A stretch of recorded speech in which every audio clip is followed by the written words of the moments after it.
hari yang cerah.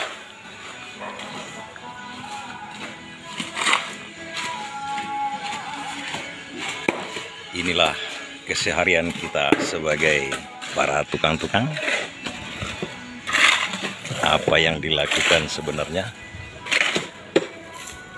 untuk membuat kerjaan lebih mudah. Mengaduk di dalam gerobak. Jauh ke dalam. Kenapa tidak di dekat sini saja membuatnya? Kita bingung juga ini. Ada pengecoran rupanya. Pengecoran kolom untuk teras. Kalau boleh dikatakan, kalau yang ini sudah siap. Nah, berapa orang itu rangkai ke atas? Kalau kita lihat ini rangkaiannya,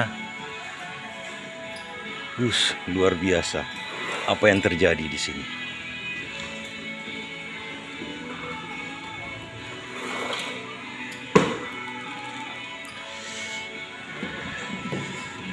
Ini struktur udah pasti di bawahnya diberi tapak gajah, kemudian dibeli slope ke arah sana supaya tidak mengangkang dia. Belajar kita sedikit dari tukang-tukang ini merehab rumah.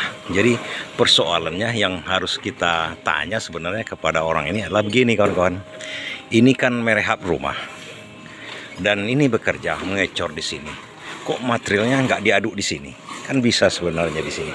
Nah, inilah persoalan kita sebagai tukang-tukang. Terkadang begini, kawan-kawan.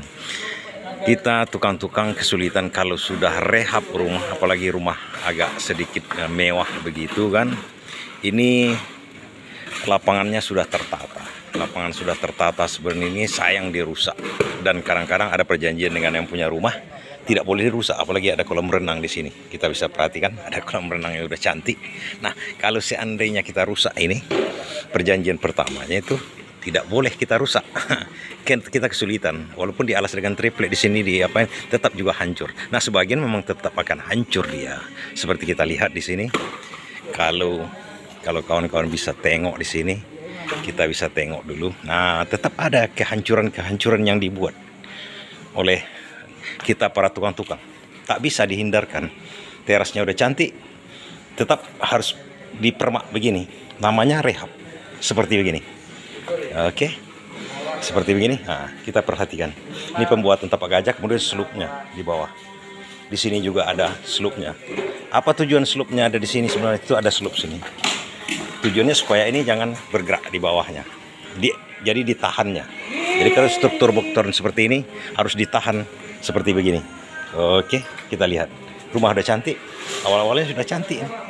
Tiba-tiba ya memang harus begini kan. Ujung-ujungnya nanti terasnya dirubah semua.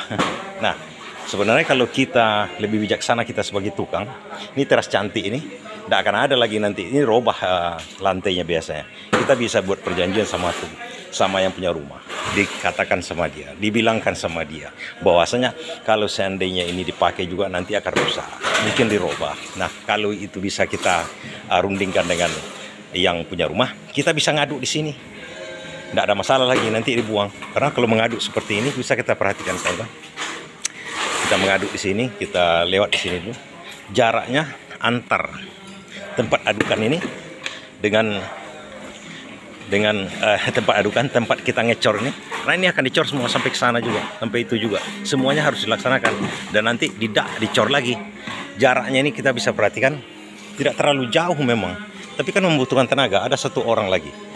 2 orang yang dibutuhkan tambah. Dari kita bisa lihat ini ada 3. Kalau seandainya tidak ada yang membawa bahan ini ke sini, itu bisa di sini aja diaduk. Berkurang 1 tenaga. Kalau berkurang 1 tenaga berarti biayanya bisa dikurangi juga. Kita lihat jauhnya, jaraknya ini memakan biaya. Artinya apa? Artinya kita harus perhitungkan juga biaya. Nah, kalau kita terima dengan perjanjian tidak akan dirusak rumahnya ini, kita harus perhitungkan juga biayanya ya. Itu sedikit saya bagikan. Kita sebagai tukang-tukang harus tahu hal-hal tersebut.